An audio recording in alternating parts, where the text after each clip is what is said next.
Hi hello friends, ஒரு சூப்பரான முட்டை மிட்டாய் முட்டை இல்லாமல் அவன் இல்லாமல் பேக் பண்ணாமல் எப்படி பண்ணலான்னு பார்க்கலாம் வாங்க. இது பண்ணுறதுக்கு 1 லிட்டர் அளவு பால் எடுத்திருக்கேன், நல்ல கெட்டியான பால். அது கூடவே ஒரு 3/4 கப் அளவு மில்க் பவுடர் எடுத்திருக்கேன். 400 கிராம் சர்க்கரை வந்து எடுத்து வச்சுருக்கேன்.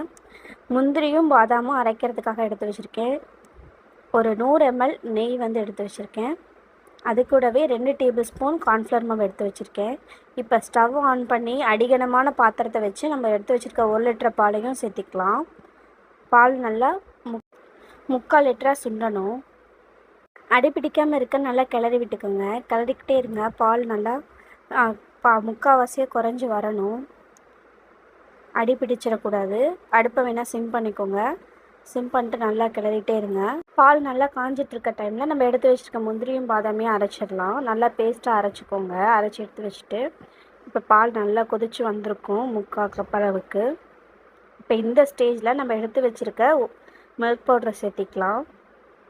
கட்டி விழுந்துடக்கூடாது. கட்டி விழாமல் கிண்டணும். அடுப்பை சிம் பண்ணிவிட்டு சேர்த்துங்க. நல்லா கிளறி விடுங்க. கட்டி விழுந்துடாமல் நல்லா கிளறி விட்டுட்டு நம்ம அரைச்சி வச்சுருக்க பாதாம் முந்திரி பேஸ்ட்டை சேர்த்திடலாம். சேர்த்துட்டு கிளறுங்க.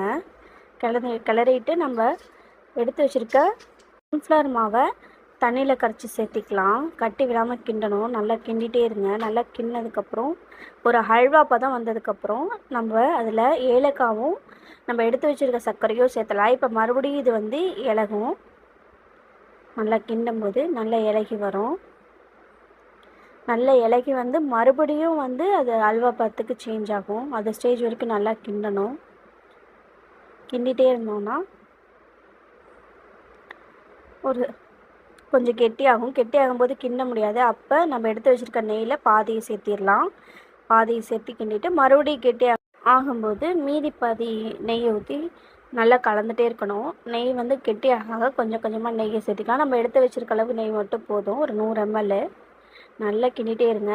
இப்போ நல்லா அது பேனை விட்டு தனியாக எடுத்துகிட்டு வரணும். அந்தளவுக்கு கிண்டணும். நல்லா கிண்டிகிட்டே இருந்தீங்கன்னா நல்லா உருண்டு வர ஸ்டேஜ் வரும்.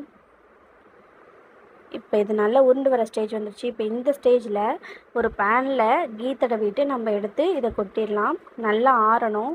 அது மேலே நம்ம எடுத்து வச்சுருக்க நட்ஸை தூவிட்டு நல்லா ஆற விட்டுடலாம். ஒரு 1/2 ஹவருக்கு அப்புறம் எடுத்து பார்த்திங்கன்னா நல்லா ஸ்கூப்பியாக இருக்கும். சப்போஸ் இது வந்து உங்களுக்கு பீஸ் மாதிரி வேணும்னா அவனில் வச்சு ஒரு 10 மினிட்ஸ் வந்து பேக் பண்ணிக்கோங்க. நான் பேக் பண்ணலை. ஒரு வாட்டி ட்ரை பண்ணி பாருங்கள். சூப்பராக இருக்கும். பிடிச்சிருந்தா லைக், ஷேர், சப்ஸ்கிரைப் பண்ணுங்கள்.